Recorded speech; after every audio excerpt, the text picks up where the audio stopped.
L'histoire ici, tout nous le rappelle. Mais le lieu le plus significatif est sans doute l'île des Moulins, qui a connu jusqu'au début du 20e siècle des périodes d'intenses activités. Aujourd'hui, l'île des Moulins est un haut lieu de tourisme. Elle est considérée comme le plus grand projet de restauration après la Place Royale à Québec. Le concept de l'île des Moulins associe la conservation du patrimoine et l'histoire aux besoins socioculturels et récréatifs de la région.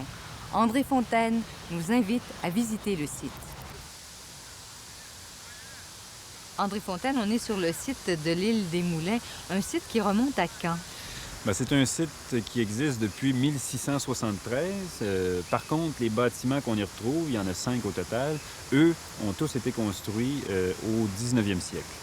Plus particulièrement, les moulins qu'on retrouve derrière nous, qu'on appelait à l'époque les moulins Banneau, eux existent depuis le début de la seigneurie, sauf que ceux que l'on retrouve ce sont des reconstitutions des moulins qui ont été construits vers 1803 pour le moulin à scie et 1847 pour le moulin à farine.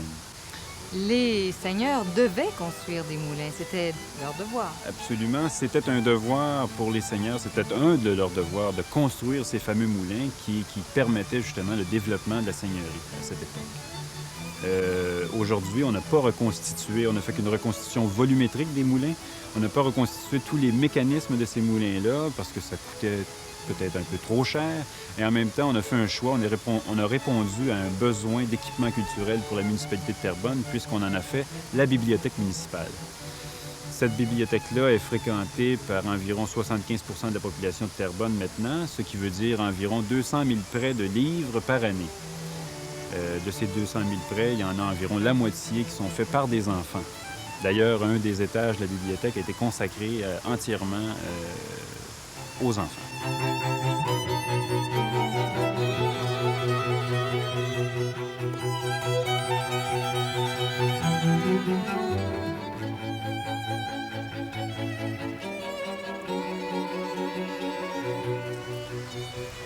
Et ce bâtiment devant la bibliothèque, qu'est-ce que c'est? Bien ici, on a l'ancien bureau seigneurial où on a aménagé au rez-de-chaussée le centre d'interprétation historique. On y va! Le centre d'interprétation évoque l'histoire de Terrebonne sous le régime seigneurial et jusqu'à l'arrivée de la grande industrie à Terrebonne. Alors, je présume qu'ici, c'est le régime seigneurial. Exactement, et on a reconstitué une petite scène qui pouvait se passer sous le régime seigneurial. Que se passe-t-il ici? Ah, mon Dieu, est-ce bien le bureau seigneurial que j'ai fait construire? Que de changements! Et ces gens? C'est intéressant, mais qui sont ces gens? Bien, il s'agit de Madame Masson, la dernière seigneuresse de Terrebonne, qui venait vérifier les comptes de son gérant, Germain Raby, et tout ça devant un de ses habitants. Alors ici, on explique le fonctionnement des moulins. Ce qui avait de particulier à Terrebonne, c'est que les roues à aubes ont été rapidement remplacées par ce qu'on appelle des turbines. Et c'est ça qui faisait fonctionner les fameux moulins de Terrebonne.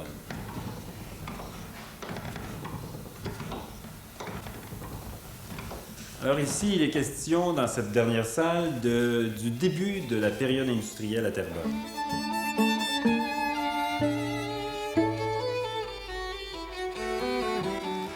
Ici, c'est la boulangerie. Est-ce que c'est plus récent ou plus ancien que le bureau seigneurial qu'on vient de voir? La boulangerie, c'est le bâtiment existant sur l'île le plus ancien. Il a été construit vers 1802 environ.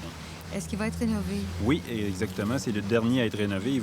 Ça va être fait très bientôt, là, dans les mois qui viennent. Et qu'est-ce qu'on y fabriquait? À l'époque, on y fabriquait le fameux biscuit de matelot, qui avait un peu cet aspect. C'est bon, ça? Oui, c'est bon. Si vous voulez goûter vraiment, il faudrait qu'on le détrempe dans l'eau parce que...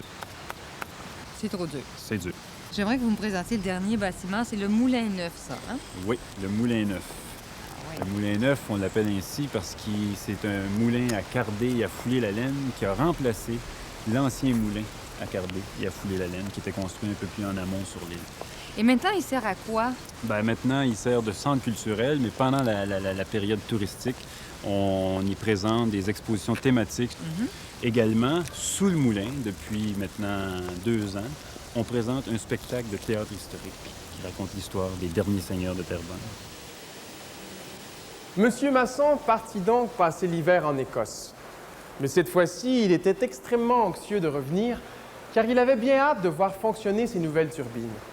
Or, l'hiver vint à passer, et au printemps 1847, Joseph Masson arrive à Terrebonne quelque peu affaibli, mais tout de même enthousiaste. Ah, Germain. Alors, tout est installé? Oui, Monsieur Masson. Bon. Mais Monsieur Atkinson, l'architecte, dit qu'il y a un problème.